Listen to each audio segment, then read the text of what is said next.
Like the video, subscribe to the channel and press the bell icon for latest video update.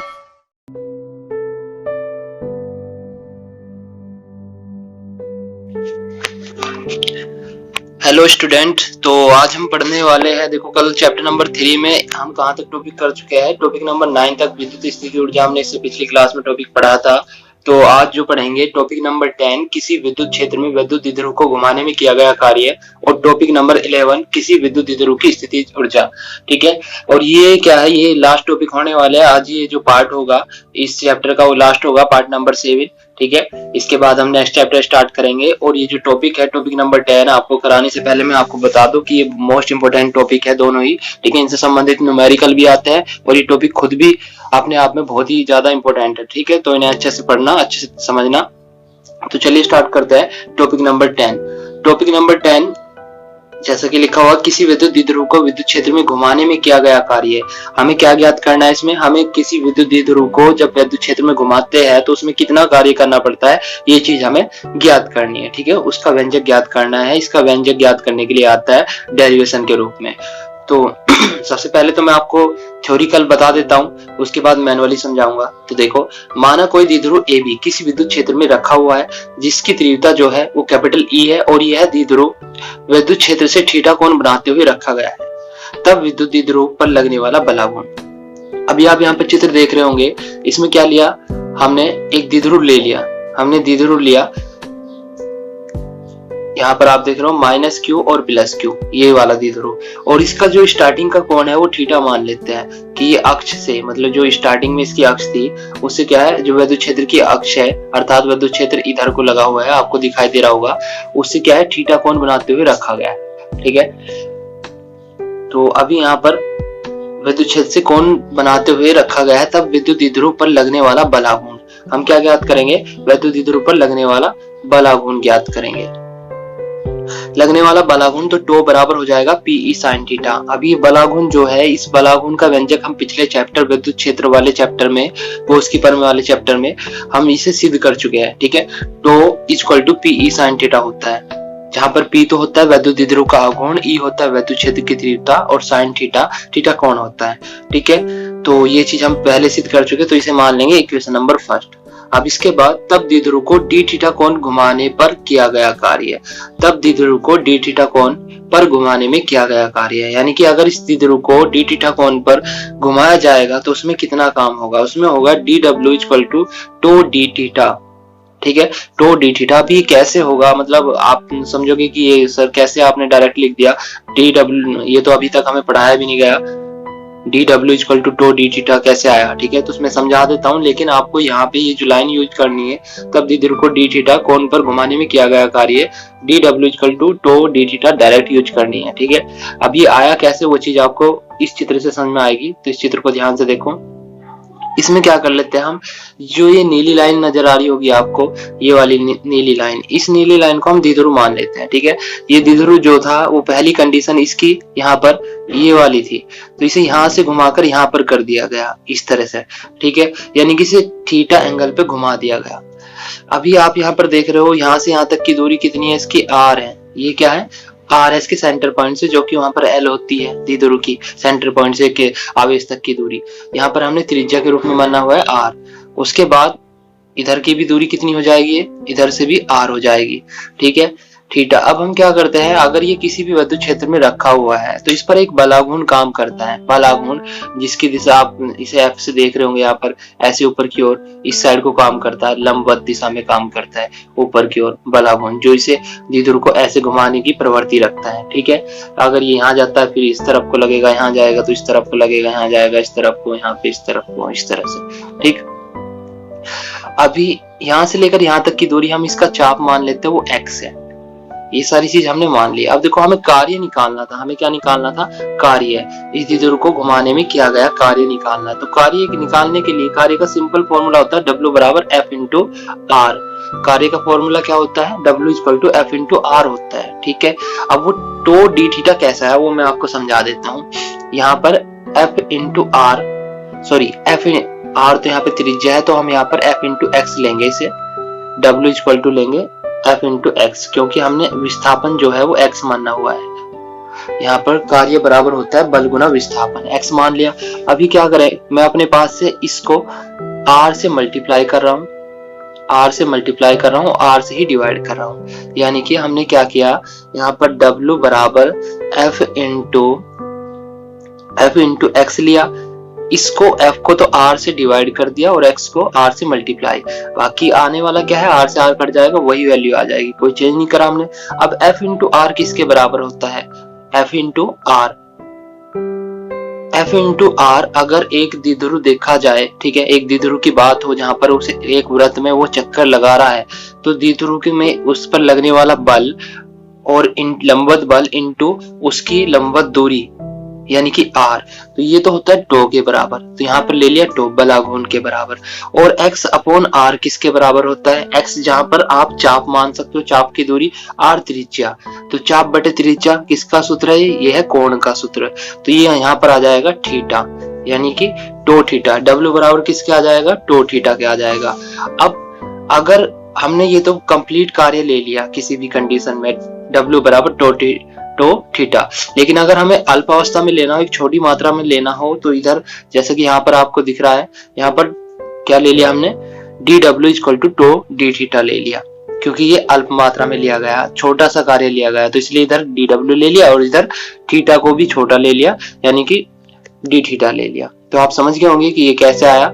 हमने simple सा formula लगाया, w equal to F R का, sorry f into X का, बल into विस्थापन का, और फिर f को मल्टीप्लाई कर दिया r से और x को डिवाइड कर दिया r से, फिर f इंटू r यानी कि बल गुना लंबवत दूरी किसके इक्वल आ गया, वो बलाघूर्ण के इक्वल आ गया, टो के, और x अपॉन यानी कि चाप बटे त्रिज्या वो किसके इक्वल आ गया, वो थीटा के इक्वल आ गया। तो वहां से ये फॉर्मूला निकला, लेकिन आपको क्वेश्चन में डायरेक्ट आप यूज कर सकते हो या फिर सिंपल कर मतलब करके भी दिखा सकते हो, कोई प्रॉब्लम नहीं है। तो हमने क्या लिया, पहले तो विद्युत कोण बनाते हुए रखा गया, तब विद्युत द्विध्रुव पर लगने वाला बलाघूर्ण टो का मान ले लिया पीई साइन थीटा। अब टो का मान आप समझ रहे होंगे क्यों निकाला हमने, क्योंकि इसकी जरूरत पड़ने वाली है कार्य में।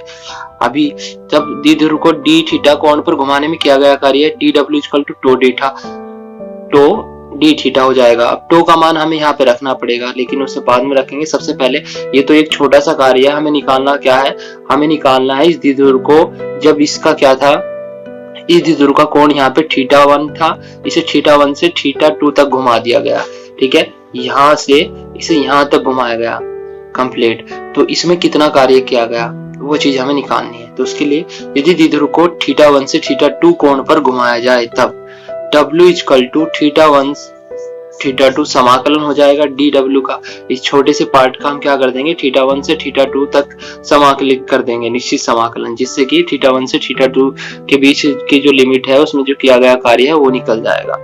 फिर क्या किया हमने, dw का मान रख दिया ऊपर से, टो इंटू डी थीटा। अभी क्या करेंगे, यहाँ पर टो का मान रख देंगे समीकरण 1 से, पीई साइन थीटा और into D theta same to same रहेगा। अब पीई तो कांस्टेंट है, उसे तो बाहर लिख लिया, बचा के यहाँ पर साइन थीटा। साइन थीटा का समाकलन करेंगे तो कितना आता है, साइन थीटा का समाकलन minus cos theta. Sine theta का जो समाकलन होता है वो माइनस कोस थीटा होता है, तो माइनस इधर लिख लिया, कोस थीटा इधर लिख लिया, ठीक है। अब कोस थीटा माइनस इनको बाहर लिख दिया, उस पर तो लिमिट लगेगी नहीं, केवल थीटा के फंक्शन पे लगेगी, और इस पे क्या लिख लिया हमने, लिमिट लिख ली, थीटा 1 टू थीटा 2। उसके बाद cos theta theta 1 to theta 2। अब लिमिट टेक कर देंगे, सबसे पहले तो हायर लिमिट यानी कि थीटा 2, यहाँ आ जाएगा कोस थीटा 2, और माइनस का यहाँ पर आ जाएगा कोस थीटा 1। लेकिन आप सोच रहे होंगे यहाँ पर तो कोस थीटा 1 लिखा और यहाँ पर कोस थीटा 2, वो इसलिए क्योंकि माइनस चिन्ह के अंदर मल्टीप्लाई कर दिए है, बाहर माइनस चिन्ह नहीं है। पहले आपको क्या करना है, पहले तो कोस थीटा 2 ही रखा जाएगा, उसके बाद माइनस का हो जाएगा कोस थीटा 1, लेकिन बाहर उसके क्या है, माइनस चिन्ह है, तो जब माइनस चिन्ह के अंदर गुणा करेंगे तो ये कोस थीटा 1 तो इधर पहुंच जाएगा और कोस थीटा 2 इधर पहुंच जाएगा, ठीक है। बात समझ में आ गई होगी। W बराबर क्या आ जाएगा, पीई कोस थीटा 1 माइनस का कोस थीटा 2 आ जाएगा, यहाँ पर समीकरण नंबर 2 हो जाएगी। यही इसका फॉर्मूला होगा अगर थीटा 1 से थीटा 2 घुमा रहे हैं। अब इसकी विशेष स्थितियां पूछ ली जाती है, वो कंडीशन दे देता है कहां से कहां तक घुमाना है। तो पहली कंडीशन, जब द्विध्रुव साम्यावस्था से थीटा कोण पर घुमाया जाए, मतलब कि एक्स के अनुदिश था बिल्कुल, फिर उसे थीटा कोण पर ही घुमाया गया, तो हम क्या करेंगे, थीटा 1 इक्वल टू 0 मान लेंगे और थीटा 2 इक्वल टू थीटा रख देंगे इस वाली कंडीशन में। अगर यहाँ पर थीटा 1 इक्वल टू 0 मान लिया तो आप देख रहे हो थीटा 1 का मान 0 हो जाए तो कोस 0 का मान कितना होता है, 1 होता है, और थीटा 2 के स्थान पे थीटा रखना। तब उसका फॉर्मूला क्या बन जाएगा, W बराबर PE1 माइनस cos थीटा साम्य कंडीशन में। अब जब द्विध्रुव को साम्य अवस्था से विद्युत क्षेत्र के लंबवत घुमाया जाए, अर्थात थीटा 1 तो 0 रहे और उसे थीटा 2 का मान 90 डिग्री कर लिया जाए, तो सिंपल सी बात है, कोस थीटा के स्थान पे 90 आ जाएगा। और कोस 90 का मान कितना होता है, कोस 90 का मान होता है आपका 0, तो 1 माइनस का 0 कितना मिल जाएगा आपको, 1 मिल जाएगा। 1 की मल्टीप्लाई P के साथ करेंगे तो PE आ जाएगा। तीसरी कंडीशन, जब द्विध्रुव को साम्य अवस्था से विद्युत क्षेत्र की दिशा के विपरीत घुमाया जाए, यानी कि थीटा 1 बराबर 0 से थीटा 2 बराबर 180 हो जाए, बैकवर्ड एरिया में ले जाए उसे, ठीक है। तो 180, अब क्या करेंगे हम, इसी कंडीशन में यहाँ पर 0 रखें, यहाँ तो 1 मिल जाएगा, लेकिन यहाँ पर कितना मिलेगा आपको, यहाँ पर मिल जाएगा कोस 180। कोस 180 का मान कितना होता है, -1 होता है, तो ये +1 हो जाएगा। 1 और 1 +1 मतलब 2 हो गया, 2 की मल्टीप्लाई PE के साथ हो जाएगी, यानी कि W का मान कितना आ जाएगा, 2PE आ जाएगा, ठीक है, राइट। आपको ये टॉपिक समझ आ गया होगा, सिंपल सा है। क्या करना है आपको, पहले तो टो का मान लिखना है, ठीक है, फिर उसके बाद dw equal to tau D theta लिख देना है, फिर लिमिट लगा देनी थीटा 1 टू थीटा 2, फिर यहाँ पे टो का मान रख देना है, p sin थीटा समाकलन करने के बाद लिमिट टेक कर देनी है, 0 से थीटा दिखाना है, फिर 0 से 90 दिखाना है, फिर 0 से 180 दिखाना है। अब बढ़ते हैं टॉपिक नंबर 11 की ओर, लास्ट टॉपिक है इस चैप्टर का, ध्यान से सुनिएगा। किसी विद्युत द्विध्रुव की विद्युत स्थितिज ऊर्जा, किसी विद्युत द्विध्रुव की विद्युत स्थितिज ऊर्जा का व्यंजक ज्ञात करना हमें यहाँ पर। अब ये मतलब किसी भी विद्युत द्विध्रुव की विद्युत स्थितिज ऊर्जा होती क्या है, सबसे पहले तो ये मालूम होना चाहिए। तो देखो, किसी विद्युत द्विध्रुव की स्थितिज ऊर्जा उस कार्य के बराबर होती है जो कि विद्युत द्विध्रुव को अनंत से विद्युत क्षेत्र के भीतर किसी बिंदु तक लाने में किया जाता है। सिंपल है, जैसे हम आवेश को अनंत से मतलब किसी भी विद्युत क्षेत्र में किसी बिंदु तक लाते हैं, तो उस कार्य उसमें जितना भी कार्य होता है उसे क्या बोलते हैं, विद्युत स्थितिज ऊर्जा बोलते हैं। अब इसी प्रकार अगर द्विध्रुव की स्थितिज ऊर्जा की बात करें तो फिर हम यहाँ पे आवेश की जगह क्या ला देंगे, यहाँ पे द्विध्रुव ला देंगे। तो किसी द्विध्रुव को अनंत से, ठीक है, विद्युत क्षेत्र के भीतर किसी बिंदु तक लाने में किया गया कार्य कितना, मतलब उसे क्या बोलेंगे, विद्युत द्विध्रुव की विद्युत स्थितिज ऊर्जा बोलते हैं, ठीक है। अब इसका व्यंजक कैसे ज्ञात करेंगे, किसी विद्युत द्विध्रुव की विद्युत स्थितिज ऊर्जा का व्यंजक, तो उसके लिए हम क्या करते हैं, इसके अकॉर्डिंग यहाँ पर चित्र तैयार करते हैं। मतलब कि यहाँ पर विद्युत क्षेत्र ये रेखाओं से दिखा दिया गया है और इन्फिनिटी से इसे हमें यहाँ पर लाना है। इसमें -q आवेश पर विद्युत क्षेत्र तथा +q आवेश पर बाह्य बल कार्य करता है। इसमें हमें -q आवेश को 12 दूरी तक अधिक विस्थापित करना होता है, तो मतलब 12 दूरी तक अधिक विस्थापित करना होता है, जिसमें किया गया कार्य विद्युत द्विध्रुव में स्थितिज ऊर्जा के रूप में संचित हो जाता है। इसका मतलब, कहने का मतलब ये है कि अगर हम यहाँ पर +q से अनंत से यहाँ तक ला रहे हैं, तो उसे तो यहाँ तक ला के छोड़ देंगे, लेकिन -q को हमें अनंत से लेकर यहाँ तक विस्थापित करना पड़ेगा, यानी कि इससे कितना ज्यादा स्थापित करना पड़ेगा, 12 दूरी, और विद्युत क्षेत्र के भीतर स्थापित करना पड़ेगा, तो उसके विरुद्ध काम करना पड़ेगा। बस यही जो काम होता है वो इस द्विध्रुव में क्या हो जाता है, एक ऊर्जा के रूप में संचित हो जाता है, और उसे ही विद्युत स्थितिज ऊर्जा बोला जाता है, ऊर्जा के रूप में संचित हो जाता है। तब -q आवेश को 12 दूरी तक स्थापित करने में किया गया कार्य है। अब इसमें हमें मतलब जो एक्स्ट्रा काम करना होता है वो क्या करना पड़ता है, -q को 12 दूरी तक स्थापित करने में किया गया कार्य करना पड़ता है, ठीक है। तो -q आवेश को 12 दूरी तक स्थापित करने में किया गया कार्य क्या हो जाएगा, W = -q पर बल और गुना 2L। अभी -q मतलब उस पर अतिरिक्त जो काम हो रहा है, बस अगर पहले तो हम एक ही आवेश ले रहे थे +q पर जो काम हो रहा था, ठीक है, लेकिन बस उसमें क्या है, कौन सा एक काम और जुड़ जाएगा, -q को 12 दूरी तक अधिक विस्थापित करने में काम और जुड़ जाएगा, तो उसे ज्ञात करेंगे। तो उसके लिए क्या है, -q आवेश को 12 दूरी तक स्थापित करने में किया गया कार्य W = -q पर बल और गुना 2L। W बराबर होता क्या है, बल गुना दूरी होती है, बल गुना विस्थापन, ठीक है। तो यहाँ पर -q पर बल जो है और उसे 12 दूरी तक विस्थापित किया गया, तो 2L। अब -q पर बल कितना होता है, F बराबर EQ होता है, E बराबर F/q के फॉर्मूले से। अगर कोई एक आवेश है तो उस पर अगर फोर्स निकालना है तो वो क्या हो जाता है, E × Q हो जाता है। तो यहाँ पर क्या रख लेंगे, EQ। अभी क्या है, -q पर बल -EQ क्यों लिया जा रहा है यहाँ पर, 2L, क्योंकि ये जो है ये विद्युत क्षेत्र के विपरीत काम कर रहा है, इसलिए इसे माइनस में लिया जाएगा, -EQ गुना 2L।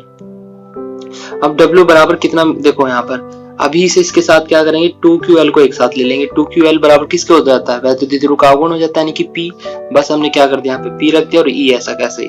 ये तो होगी W1 इक्वेशन नंबर फर्स्ट, ठीक है। अब इसके बाद यदि द्विध्रुव को थीटा कोण पर झुका हो तो हमें उसे घुमाने में किया गया कार्य है। अब देखो द्विध्रुव अगर थीटा कोण पर झुका हो तो उसे घुमाने में किया गया कार्य है, मतलब कि उसे घुमाने में भी एक काम होगा जो W बराबर PE1 माइनस कोस थीटा होगा। W2 बराबर PE1 माइनस कोस थीटा, अभी हमने ऊपर सिद्ध करा ये चीज, ठीक है। ऊपर हमने यही पढ़ा PE1 माइनस कोस थीटा, जब हम 0 से थीटा कोण पर घुमाते हैं तो W2 इक्वल टू क्या होगा, PE1 माइनस कोस थीटा होगा। तो W2 equal to PE minus PE cos theta, ये होगी समीकरण नंबर 2। तब कुल काम कितना होगा, दोनों को ऐड कर देंगे, माइनस का PE प्लस का PE माइनस का PE कोस थीटा। तो माइनस के PE से प्लस का PE कैंसिल हो जाएगा, W इक्वल टू कितना आ जाएगा, माइनस का PE कोस थीटा आ जाएगा। यही कार्य स्थिति ऊर्जा होती है, मतलब यहाँ पर क्या होगा, यही कार्य वैद्युत द्विध्रुव की स्थिति ऊर्जा होगी। तो ये W जो है यही कार्य उसकी स्थिति ऊर्जा U का मान हो जाएगा माइनस PE कोस थीटा, ठीक है। इसका भी व्यंजक स्थापित हो गया। हमने किया क्या, हमने उसे मतलब माइनस Q को 12 दूरी अधिक विस्थापित करने में कार्य निकाला। फिर हमने इसे अगर वैद्युत द्विध्रुव थीटा कोण पर झुका हो तो उसमें भी एक काम होगा, इन दोनों को जोड़ दिया, बस ये इसका व्यंजक आ गया। अब विशेष स्थितियां, यदि वैद्युत द्विध्रुव जो है वो वैद्युत क्षेत्र के समांतर हो। समांतर का मतलब क्या होता है कि थीटा का मान 0 रखा जाता है उसी दिशा में, तो यहाँ पर भी कोस 0 का मान 1, U equal to minus PE। यदि द्विध्रुव वैद्युत क्षेत्र के लंबवत दिशा में हो, यानी कि कोस 90 का मान कितना होता है 0, तो ये कंप्लीट 0 हो जाएगा, वहां पर कोई वो काम नहीं करेगा, इसमें उसकी कोई सी ऊर्जा नहीं होगी। यदि द्विध्रुव वैद्युत क्षेत्र के विपरीत दिशा में हो तो कोस 180, और कोस 180 का मान मतलब कितना हो जाएगा, -1, तो यहाँ पर कितना आ जाएगा, U इक्वल टू प्लस का PE आ जाएगा, क्यों माइनस का तो प्लस का हो जाएगा फिर, ठीक है। 3 कंडीशन होगी इसमें फॉलो। अब एक न्यूमेरिकल देख लेते हैं, ये इसमें चारों पार्ट रख दिए हैं, कोई सा भी पार्ट एक तरीके से आपसे पूछा जा सकता है। इसमें कहा गया है कि एक वैद्युत द्विध्रुव में 1.0 गुना 10 की पावर -6 तथा -1.0 गुना 10 की पावर -6 के दो बिंदु आवेश एक दूसरे से 2 सेंटीमीटर की दूरी पर स्थित है, ठीक है। यह विद्युत द्विध्रुव जो है 1.0 गुना 10 की पावर 5 वोल्ट पर मीटर के समरूप विद्युत क्षेत्र में स्थित है। तो ज्ञात करना हमें सबसे पहले ए पॉइंट, द्विध्रुव पर विद्युत क्षेत्र द्वारा लगने वाला अधिकतम बल आघूर्ण, द्विध्रुव पर विद्युत क्षेत्र द्वारा लगने वाला अधिकतम बल आघूर्ण। चलो पहले इसे ज्ञात करेंगे। उसके लिए हम देखो Q1 का मान जो दिया गया है, यानी कि दोनों प्लस माइनस में है तो आप एक ही Q मान सकते हो, जरूर नहीं Q1 Q2 मान लो, बस उसका परिमाण लेना होता है। 1.0 गुना 10 की पावर -6 Q का मान हो जाएगा यहाँ पे, ठीक है। और R मतलब R यहाँ पे जो है बीच की दूरी ली गई है 2L भी मान सकते हो उसे आप, 2L अगर द्विध्रुव है तो उनके बीच की दूरी 2L होती है जो कि 2 सेंटीमीटर है, जिसे हम मीटर में लिखेंगे 2 गुना 10 की पावर -2 मीटर। तो और E का मान 1.0 गुना 10 की पावर 5 वोल्ट पर मीटर। 1.0 का मान मतलब एक ही होता है, 10 की पावर 5 वोल्ट पर मीटर भी ले सकते हैं। तो पहले तो क्या निकाल लेंगे हम, वैद्युत द्विध्रुव का आघूर्ण निकाल लेंगे, ठीक है। वैद्युत द्विध्रुव का आघूर्ण जो कि हो जाएगा Q इंटू L मतलब कि 2QL होता है, या Q गुना 2L लिख लो। यहाँ पर A का मान जो लिया गया है वो 2L के बराबर लिया गया है, ठीक है। तो Q का मान कितना है 1.0 गुना 10 की पावर -6 और 2L का मान कितना है, वो है हमारा 2 गुना 10 की पावर -2। दोनों का मान रख दिया और सिंपल गुना कर दी तो कितना आ गया 2 गुना 10 की पावर -8 कूलम मीटर आ गया, ठीक है। अब A पॉइंट में जो पूछा गया था वो हमसे पूछा गया था द्विध्रुव पर विद्युत क्षेत्र द्वारा लगने वाला अधिकतम बल आघूर्ण पूछा हुआ था, ठीक है। बलाघूर्ण का सूत्र क्या होता है, टो बलाघूर्ण निकालना हमें, उस पर लगने वाला बलाघूर्ण। और हाँ एक चीज और फोकस आप देखोगे यहाँ पर अधिकतम बलाघूर्ण पूछा गया, उसमें अधिकतम बलाघूर्ण का मतलब हो जाएगा, अधिकतम बलाघूर्ण टो बराबर PE होता है। तो बस हमने क्या किया, टो इक्वल टू PE निकाल, यहाँ पे P का मान रख दिया कितना 2 गुना 10 की पावर -8, P का मान अभी जो निकल रहा था ये वाला, और इंटू E का मान रख दिया, इनकी गुना कर ली, 2 की गुना 1.0 यानी कि 2 कम 2 आ जाएगा, और 10 की पावर -8 को 10 की पावर 5 के साथ ऐड करेंगे तो 2 गुना 10 की पावर -3 न्यूटन मीटर आ जाएगा, ठीक है। अब जो B पॉइंट है इसका, B पॉइंट देख लेते हैं। पहले पूछा क्या गया है, द्विध्रुव की स्थायी संतुलन की स्थिति में स्थितिज ऊर्जा, स्थायी संतुलन यानी कि थीटा का मान 0, उस कंडीशन में पूछा गया है। तो वैद्युत स्थितिज ऊर्जा क्या होती है स्थायी संतुलन में, वैसे तो उसका फॉर्मूला क्या होता है -PE cos थीटा होता है U का, और स्थायी संतुलन में वो क्या बन जाता है माइनस का cos थीटा का मान हम कितना रखेंगे 0, cos 0 का मान कितना होता है 1 होता है, तो यहाँ पर कितना आ जाएगा यहाँ पर सिंपल पीई और पीई की गुणा हो जाएगी। पी का मान रखा, ई का मान रखा, उसकी गुणा कर दी, माइनस का 2 गुना 10 की पावर -3 जूल आ गया। इसके बाद थर्ड पॉइंट क्या पूछा गया से द्विध्रुव की स्थायी संतुलन की स्थिति से 180 डिग्री घुमाने पर स्थितिज ऊर्जा, 180 डिग्री घुमाने पर, अभी हमने 180 डिग्री घुमाने पर स्थितिज ऊर्जा निकालनी थी, वो कितनी आई थी, प्लस का पीई आई थी। तो बस हम क्या करेंगे, U इक्वल टू पीई ही निकाल रहे हैं यहाँ पर। टो का मान जो मतलब पहले पार्ट का मान आया वो इसका मान आना चाहिए, U इक्वल टू पीई, ठीक है। तो हम P और E की गुणा कर देंगे, 2 गुना 10 की पावर -3। अब द पार्ट में क्या पूछा गया है ये देख लेते हैं। द्विध्रुव को विद्युत क्षेत्र की दिशा से 90 डिग्री घुमाने में आवश्यक ऊर्जा, और 90 डिग्री घुमाने में आवश्यक ऊर्जा कितनी आई थी। अच्छा, एक चीज और ध्यान से समझोगे आप, यहाँ स्थितिज ऊर्जा नहीं पूछी गई, यहाँ पे ऊर्जा पूछी गई है। स्थितिज ऊर्जा नहीं पूछी गई, ऊर्जा पूछी गई है। ऊर्जा जो आती है वो कार्य का एक रूप है, ठीक है। अगर स्थिति ऊर्जा पूछी जाती तो स्थिति ऊर्जा का व्यंजक लगाते हैं, अब यहाँ पे कार्य का लगेगा। तो द्विध्रुव को विद्युत क्षेत्र की दिशा में घुमाने में किया गया कार्य कितना होता है। कार्य का व्यंजक हमने अभी पढ़ा, W बराबर ये वाला। इसमें हम देख लेते हैं कि 90 डिग्री अगर घुमा रहे हो तो ये कंडीशन, उसका मान कितना हो जाता है, प्लस का पीई हो जाता है। फॉर्मूला क्या होता है इसका, 1 माइनस कोस थीटा होता है, PE into 1 minus cos theta है। तो फॉर्मूला याद रखो सीधा डायरेक्ट, उसमें क्या करो, यहाँ पे कोस 90 रख दो, W इक्वल टू, तो यहाँ पीई आ जाएगा, यानी कि इसका आंसर भी यही आ जाएगा, 2 गुना 10 की पावर -3। इसका भी यही आया, इसका भी यही आंसर आया, इसका भी 2 गुना 10 की पावर -3 आया, बस इसका माइनस में आया, ठीक है। सबके लगभग आंसर सेम है, बस कंडीशन अलग अलग है, ठीक है।